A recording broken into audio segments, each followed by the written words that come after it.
O programa que se segue pode conter linguagem ou cenas suscetíveis de ferir a sensibilidade dos espectadores.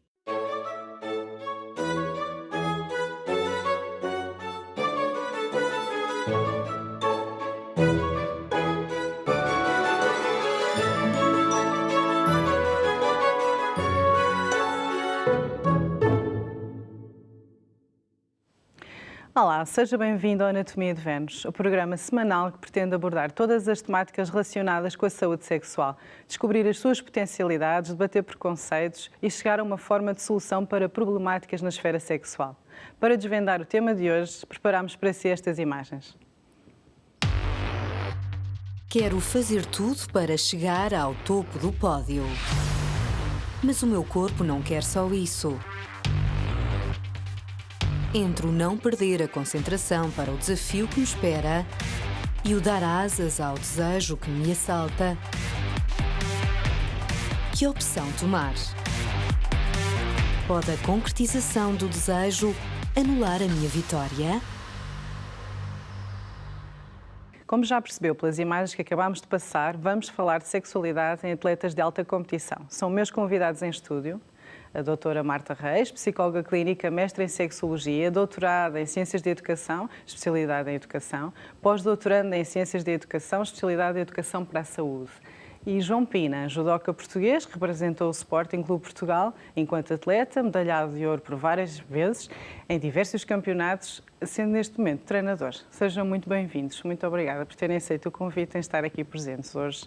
Vamos falar sobre sexualidade e atletas de alta competição. Sexualidade é este tema tão vasto que engloba várias coisas que vamos abordar aqui hoje. Doutora Marta, posso começar por si? Muito se fala sobre sexualidade na alta competição, mas muito pouco há em termos de fundamentação científica. Quer-nos falar um bocadinho sobre isto, sobre o que é que podemos encontrar aqui em termos científicos sobre sexualidade? Bem, é um tema, digamos, que cria alguma controvérsia no mundo da ciência e da investigação. Por um lado, temos os estudos que... E eu começaria aqui, há dois prismas, e ver a sexualidade num todo e não o sexo só por si. Mas, falando de ter relações sexuais e atletas de alta competição, não existe nenhum estudo em que correlacione uma coisa com a outra. Portanto, é um mito, por assim dizer, relativamente sexo e competição. Agora, se agregarmos os estudos, e é por aqui que a controvérsia começa, se agregarmos a questão de, dependendo do estilo de vida que o atleta tenha na véspera, por exemplo, isso sim vai ser implicativo na sua performance no dia-a-dia. O que eu quero e com isto dizer é, por si só, relações sexuais são prazerosas. A sexualidade promove bem-estar, dá satisfação, diminui a ansiedade e aumenta a autoestima. A autoestima necessária, como nós sabemos, para a competição. Agora, se agregarmos aqui relações sexuais e dependendo das práticas que se tenha relativamente a sexuais, com a conjunção de consumo de substância, do excesso de bebidas, de comida e por aí fora, e sobretudo o não dormir, a privação do sono, isto sim vai prejudicar, ou seja, é um todo, não é o sexo por si só que vai prejudicar a performance do atleta.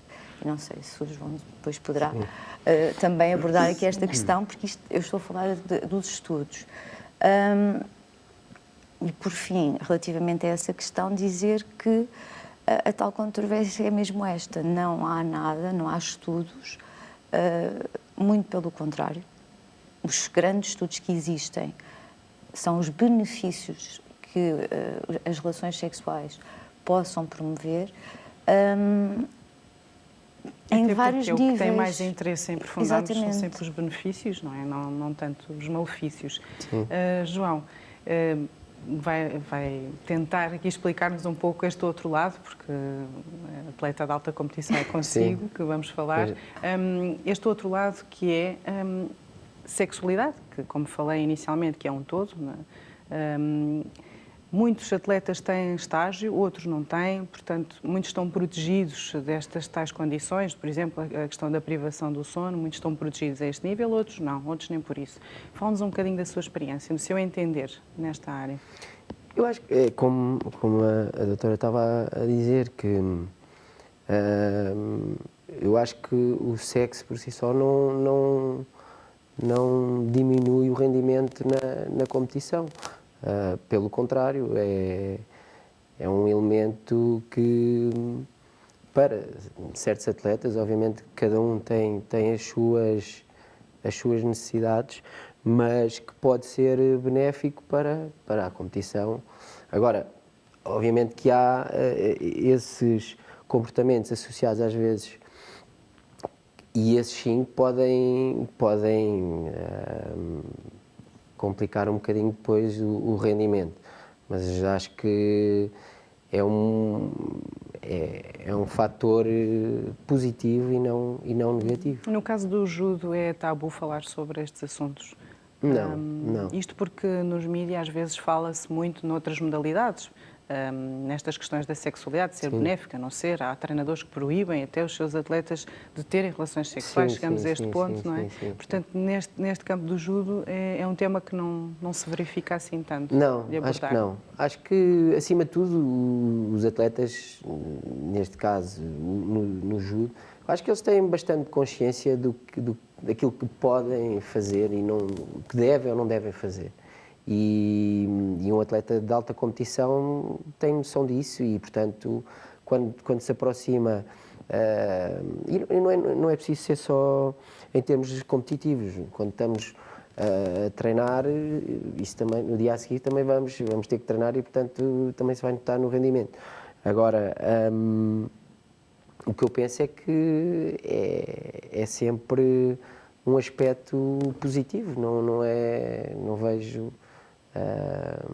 nenhum mal nisso. Que possa ter algum problema a nível de desempenho depois na sua performance. Sim. Doutora Marta, quando se fala aqui nestas questões também do problema do desempenho na performance, fala-se muito na hormona, na testosterona, que creem alguns estudiosos, podemos dizer assim, que havendo relações sexuais ou havendo atividade sexual, poderá haver um dispêndio desta testosterona que poderá ser útil em algumas modalidades, o acumular desta hormona.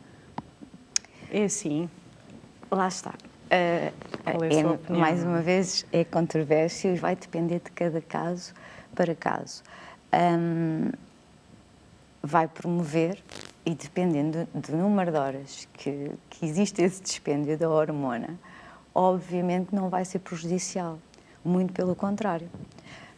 Existem determinadas desportos, e falando dos treinadores e dos tais estudos, que há os que proíbem, os que não proíbem, porque há aquele mito aliás, eu vou usar uma expressão que não gosto na área da sexologia de utilizar, que é a abstinência.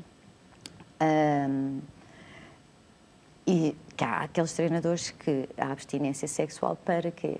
Vai promover a raiva, a agressividade, tudo aquilo que é o oposto da tal hormona da testosterona. Até que ponto é que isto é salutar para o atleta? Questiono-me eu. Não creio que seja a nível pessoal, e depois eu acho que temos que ver, obviamente que o desporto, e há determinadas áreas, umas são individuais, outras em grupo. Os treinadores devem ter alguma questão aqui que temos que usar o bom senso na sexualidade. E ainda um pouquinho atrás, é pensar que um atleta, primeiro, deve conhecer e ter aquilo que eu designo código conceptual da sua sexualidade, por assim dizer, aquilo que lhe promove o bem-estar. Primeiro, isto tem tudo a ver com as expectativas, ao fim e ao cabo. E não só as expectativas da performance dele enquanto pessoa, as expectativas que os outros vão ter dele, e trabalhar a melhor forma como é que eu vou diminuir esta ansiedade. E esta ansiedade pode ser diminuída, por exemplo, a ter relações sexuais com alguém, o seu parceiro amoroso, que lhe promove conforto ou não. Isto é uma ponte assente extremamente importante, acho eu, seja do nível, não estamos só a falar das relações coitais, por assim dizer, porque a sexualidade envolve outras questões dos afetos, a importância do comunicar, do apoio, da diminuição, inclusive, de trabalhar estas expectativas agregadas ao que é que vai acontecer. E, mais uma vez, friso o tal descanso que é fundamental. Seja esse descanso com a pessoa que lhe promove bem-estar. Mas ainda voltando aqui, Sim. não querendo parar o seu raciocínio, ainda voltando aqui a esta questão mais hormonal. Estamos a falar no caso dos homens. E as atletas mulheres?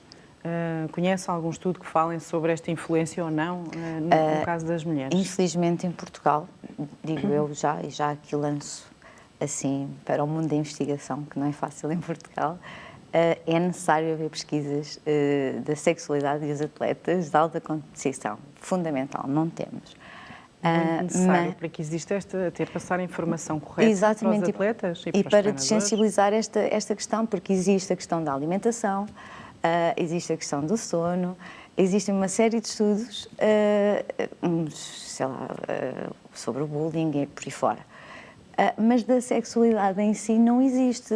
E quando eu falo da sexualidade, também quero frisar aqui que a sexualidade também é a família, o bem-estar, o amor, que ninguém fala, do amor e da importância, porque há outra hormona aqui, não é? Que vai disputar o amor, agregado à testosterona, também é fundamental para promover a tal autoestima e confiança e performance nos atletas. Voltando à questão que referiu das mulheres, há testemunhos das mulheres que li,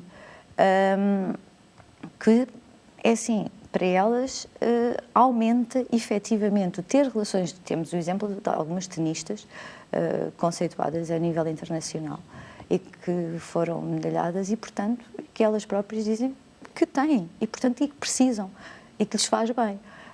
Isto são testemunhos, não são investigações, mais uma vez. Exatamente. Volto a frisar a importância e a necessidade de trabalharmos estas questões. Às vezes é a forma de abordar o tema que eu acho que deve ser por aí. João, já falámos aqui de alguns pontos que se calhar consegue nos explicar melhor, se é que tem esse contacto, ou seja, no caso das mulheres, também têm alunas neste momento? Também. E nunca foi abordado nada destes assuntos? Zero? Não. Não, é um tema que nós já, à partida, eles já têm essa consciência, tanto os atletas, tanto eles como elas. E vem muito nessa lógica de eles sabem muito bem o que é que têm que fazer e este bem-estar,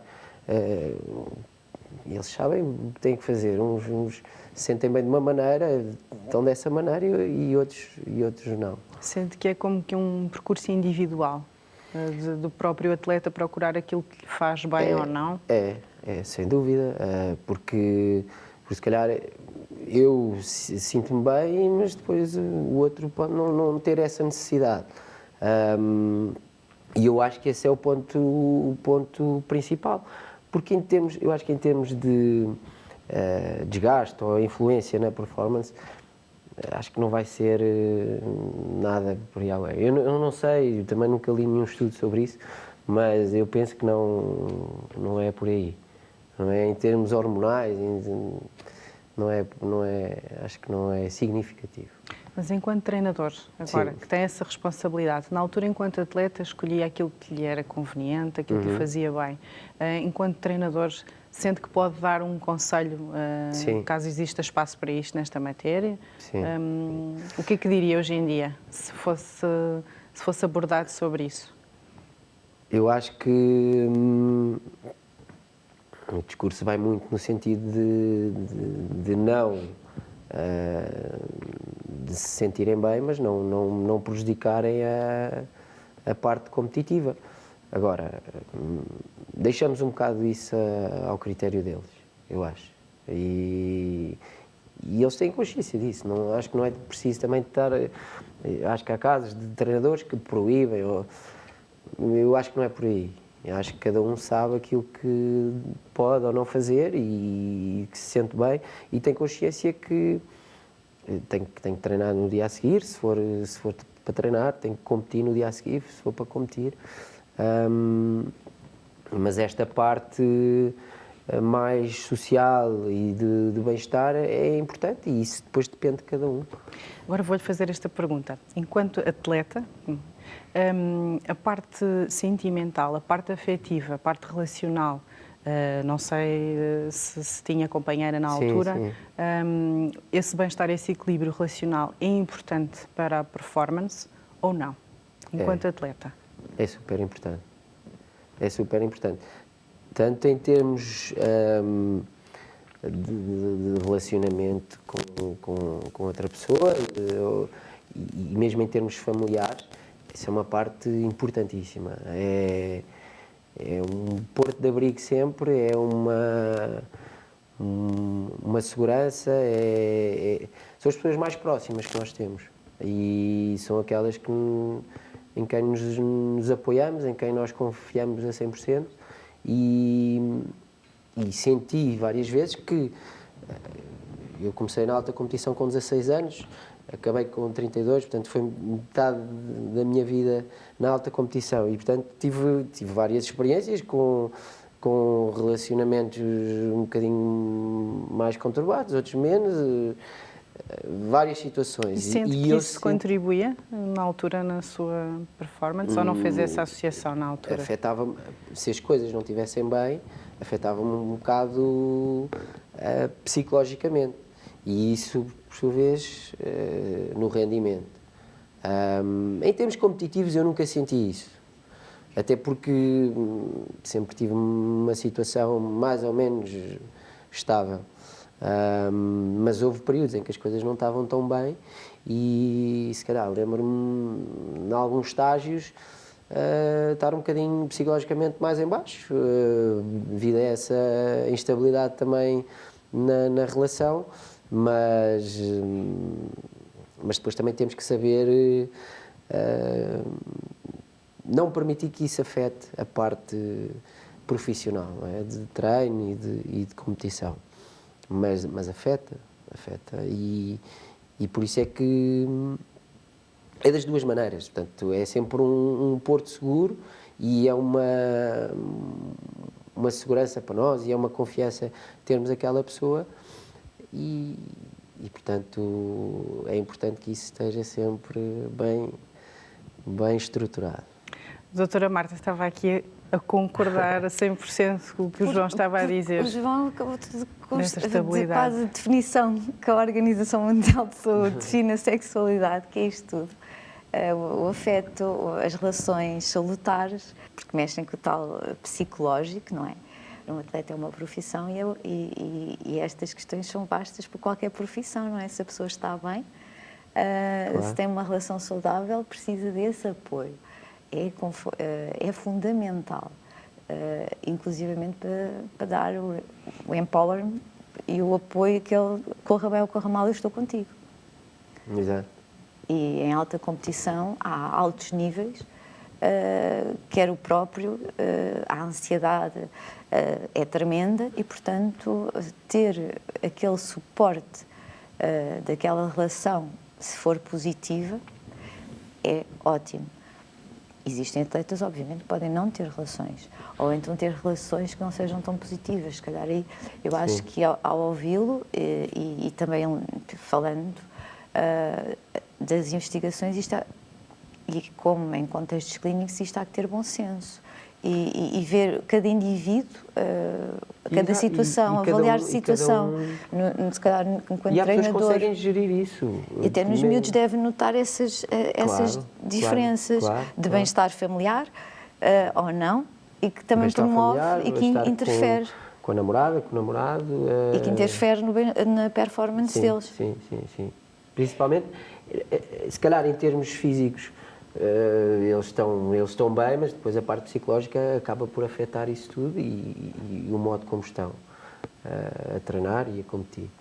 Mas é importante, eu acho que é super importante. Eu sinto, por exemplo, eu nunca nunca tive necessidade de ter a presença nas competições de pessoas familiares, não sei, habituei-me a não ter e, portanto, nunca exigi isso também aos meus pais, nem às pessoas com quem estava. Mas sabia que eles estavam sempre lá. Eles não estavam fisicamente, mas eu ligava e mas a minha mãe sempre... Mas se estivessem fisicamente também era importante. Também, mas depois aí colocam-se outras questões, sei lá, eu não queria... não queria ter essa pressão, tipo, as pessoas foram até ali para me ver e depois as coisas correm mal. E eu acho que também tem a ver com o facto de, desde pequenino, que eu sempre fui um bocado autónomo nisso. Ia sozinho para as competições e, portanto, e então isso prolongou-se ao longo da minha carreira e não sentia necessidade. Mas tinha sempre consciência que eles estavam lá. E se as coisas corressem mal, sei lá, eu tenho alguns episódios ao longo da minha carreira em que no judo nós temos as categorias de peso. E eu perdia muito peso para fazer a minha categoria. E isso era um esforço enorme e criava-me um grande desgaste psicológico, muito, porque era bastante doloroso. E eu ligava sempre para a minha mãe, para a minha namorada, para a minha mulher, e sentia sempre esse apoio. E isso é uma coisa que me fazia sentir bem psicologicamente e que dava-me força para estar. Mas como disse, e estava a falar há pouco, quando não existe esta relação, portanto existe um contexto familiar e não, no caso da mulher ou namorada, é diferente. Sim. Acha que consegue, não sei se consegue quantificar, em termos de ansiedade e de stress, consegue ver a diferença do que era com os seus pais, do que era com a sua mulher, em termos de gestão? É porque é completamente diferente e muitas vezes o ajudar às vezes perturba por parte dos pais ou de familiares mais próximos. Sim. Em vez de ajudar ainda criam mais ansiedade. Sim, tem que haver um equilíbrio. E tem que haver um equilíbrio e na parte familiar dos pais é muito importante que os atletas definam muito bem isso e não se sintam pressionados pelos pais a fazer aquilo que não querem fazer ou a sentir que a presença deles não os está a ajudar, pelo contrário. Como disse, sentir que eles estão lá, sabendo ou não, eles estão lá. Exatamente. Eu nesse aspecto sempre tive tranquilo, porque eu acho que tinha a melhor situação. Eu sabia que eles estavam lá, mas sempre não precisava que estivessem e não se intrometiam. Mas a relação é diferente e com a pessoa com quem nós estamos e com a família é diferente. Mas eu acho que isso depois depende também de cada um. Claro, claro. Há quem goste de estar mais com a namorada, há quem goste mais de estar com os pais. João, enquanto treinador, que conselhos é que dá neste campo afetivo, sexual, não necessariamente só sexual, porque já falámos sobre isso, aos jovens, ou seja, aos jovens atletas, que conselhos é que dá nesta matéria? Dessa importância que revelou agora, que conselhos mais dá nesta matéria? Eu acho que, como eu disse no início, eu acho que eles têm que ter consciência de como têm que estar no dia a seguir, tanto para treinar ou para competir. E tendo essa consciência e sabendo do que é que pode acontecer, tendo um comportamento mais intenso ou menos intenso, eles sabem o que é que isso vai dar na performance no dia a seguir. E portanto, acho que é um bocado criar-lhes, incutir-lhes esse espírito e educá-los nesse sentido. Agora, eu acho que isto é uma questão muito pessoal. Há quem sinta necessidade, há quem não sinta necessidade, mas eu sou sempre mais pelo bem-estar psicológico e positivo, porque eu acho que isso depois influencia. A parte psicológica é um fator importantíssimo. E quando nós podemos estar muito bem fisicamente, mas se em termos psicológicos não estamos bem, essa parte física vai por aí abaixo. E às vezes, ao contrário, até podemos não estar bem, muito bem, podemos não estar muito bem fisicamente, mas temos uma parte psicológica muito forte e que faz galvanizar ali a parte física.